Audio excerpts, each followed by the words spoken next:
नमस्कार मित्रांनो, तुमचं सगळ्यांचं आपल्या यूट्यूब चॅनलमध्ये स्वागत आहे. मित्रांनो, आज आपण मुंबई उच्च न्यायालयामध्ये शिपाईचे फॉर्म किती आलेले आहे आणि शिपाई पदासाठी तयारी कशी करायची यावर सुद्धा आपण बोलणार आहोत. आणि पुस्तके कोणती वापरायची याबद्दलही मी तुम्हाला डिटेलमध्ये सांगणार आहे, की जेणेकरून तुम्ही चांगले मार्क पेपरमध्ये घेऊ शकता. त्याच्याबद्दल आपण आज बोलणार आहोत. सर्वप्रथम जे नवीन असते त्याने एकदा चॅनलला सबस्क्राईब करा. लवकरच आपण शिपायाची सुद्धा आपण टेस्ट सिरीज म्हणा किंवा शिपायाची आपण क्वेश्चन सिरीज आपण यूट्यूबवरती सुरू करणार आहोत.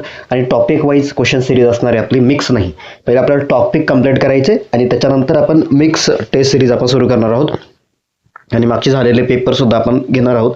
तुम्ही एकदा कमेंटमध्ये सांगा की अशी टेस्ट सिरीज सुरू करायची का. ठीक आहे, चला आज आपल्या व्हिडिओला सुरुवात करूया.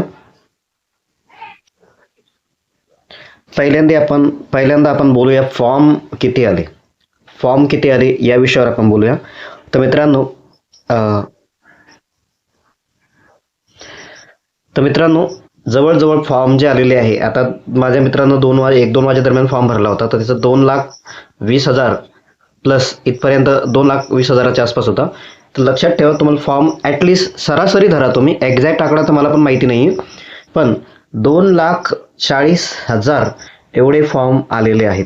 एवढं लक्षात ठेवा, 2,40,000 एवढे फॉर्म शिपाई पदासाठी आलेले आहेत. लक्षात ठेवा. दुसरी गोष्ट, शॉर्टलिस्ट होईल का, तर 99% मित्रांनो शॉर्टलिस्ट होणार नाहीये. प्रत्येकाला पेपरचा चान्स मिळणार आहे. आणि पेपर कधी होतील, तर पेपर 1-2 महिन्यानंतर 100% तुमचे पेपर होण्याचे चान्सेस आहे. एखाद्या वेळेस वाढली तर त्याची अपडेट तुम्हाला मिळून जाईल. आणि फॉर्म किती आले या गोष्टीवरती जास्त चर्चा करण्यापेक्षा अभ्यासाकडे लक्ष द्या. अभ्यास केला तुम्ही तरच तुमची निवड होऊ शकते. त्यानंतरचा सगळ्यात महत्त्वाचा विषय आहे पुस्तकं जे आहेत ते कोणती वापरायचे, आपण कोणती रेफर करायचे अभ्यास करण्यासाठी. तर सर्वप्रथम तुम्हाला काय करावं लागेल, की तुम्हाला जे आपल्या स्टेट बोर्ड आहे, आपल्या जे राज्याची पुस्तके आहेत, जे नवीन पुस्तकं आहेत 5वी ते 8वी पर्यंत इथपर्यंत तुम्हाला वाचून घ्यायची आहे. जर तुम्हाला डिटेलमध्ये अभ्यास करायचा असेल तर 5वी ते 8वी पर्यंत जे शालेय पुस्तकं आहे ते तुम्हाला वाचायचे आहे. त्याच्यामध्ये नोट्स सुद्धा तुम्ही तयार करू शकता, किंवा कोणत्या एखादं स्टेट बोर्ड, आता ठोकळे भरपूर तयार झालेले आहेत, तर ते सुद्धा तुम्ही स्टेट बोर्डचे ठोकळे वापरू शकतात. शिपाई पदासाठी सगळ्यात इम्पॉर्टंट आहे तुमचं जीके. त्या जीकेनुसारच जास्त अभ्यास करा. मराठी, इंग्रजी, बाकी विषयाकडे लक्ष जास्त देऊ नका. ते तुम्हाला मार्क ते सोपे असतात, त्याचे मार्क तुम्हाला येऊन जातील. पण जीके मध्ये तुम्हाला मार्क येणं खूप गरजेचे आहेत. जर पेपर कोर्टानंच जर घेतले समजा, तर पेपर खूप इझी जातील, पेपर जास्त अवघड जाणार नाही. पण पेपर जर TCS, IBPS किंवा एखाद्या कोणत्याही ऑनलाईनला जर दिले त्यांनी, तर मग पेपर हार्ड जातील. पण पेपर ऑफलाईनच होण्याचे चान्सेस जास्त आहे. त्याच्यामुळं जास्त काळजी करू नका.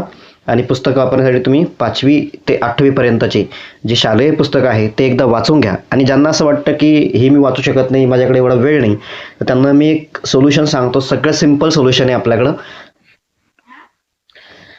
सगळ्यात सिम्पल एक सोल्युशन आहे. पुस्तक तुम्हाला रेफर करायचं ते आहे विठ्ठल बडे, जे पोलीस भरतीचे मुलं अभ्यास करतात त्या ठोकळ्यावरती. तो ठोकळा तुम्ही जो असतो ना, ज्याच्यामध्ये GK बद्दल आहे, राज्यशास्त्र, इतिहास, भूगोल, विज्ञान आणि अर्थशास्त्र हे विषय, एकदा तुम्ही त्याच्यामध्ये जे त्यांनी क्वेश्चन सारखे घेतलेले त्याच्यामध्ये, तर तो ठोकळा तुम्ही एकदा सगळा वाचा.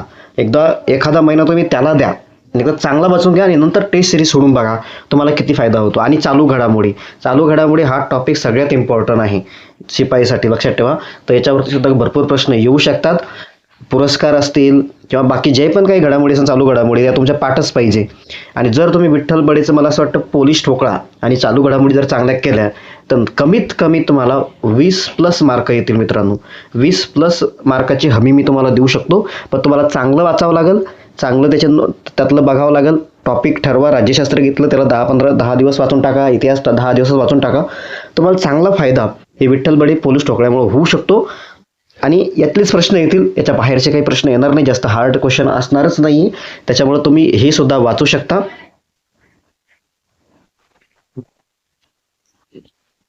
आणि टेस्ट सिरीज अभ्यास झाल्यानंतर टेस्ट सिरीज नक्कीच तुम्ही सोडवायला पाहिजे.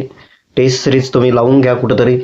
जिथं भेटेल तिथं तुम्हाला टेस्ट सिरीज लावायच्या आहे. 50-100 टेस्ट सिरीज तुमच्या सोडूनच झाल्या पाहिजे. ज्यावेळेस तुमचा अभ्यास झाला त्यावेळेस तुमचे कोणते टॉपिकमध्ये प्रश्न जात आहेत हे तुम्हाला त्याच्यावरून लक्षात येतं. तर टेस्ट सिरीज नक्की सोडवा. जेवढे पेपर झालेले आहेत ते सुद्धा सोडून बघा कसे क्वेश्चन आलेले आहेत. त्याच्यानुसार तुम्हाला अभ्यासाचं मार्गदर्शन तुम्हाला कळेल. तर अशा पद्धतीने तुम्ही प्रश्न वाचू शकता. ते विठ्ठल बडे चालू घडामोडी याला जर लक्षात केलं, ज्यांना असं वाटतं की बाबा माझ्याकडे मला जास्त तुम्ही तेवढं जरी केलं ना तरी सफिशियंट आहे. 20+ मार्क तुम्ही त्याच्यामध्ये घेऊ शकता. ठीक आहे मित्रांनो, अशा पद्धतीने भेटूया आपण पुढच्या व्हिडिओमध्ये. तोपर्यंत धन्यवाद. चांगला अभ्यास करा. 2-3 महिने तुमच्याकडे आहे. त्या महिन्यात चांगला फायदा घ्या. ही सुवर्ण संधी आहे पोलीस शिपायामध्ये लागण्यासाठी. भरपूर मुलं तयारी करतायत. जवळजवळ 2,40,000 पर्यंत फॉर्म आलेले आहेत असं आपण धरूया. ठीक आहे, धन्यवाद.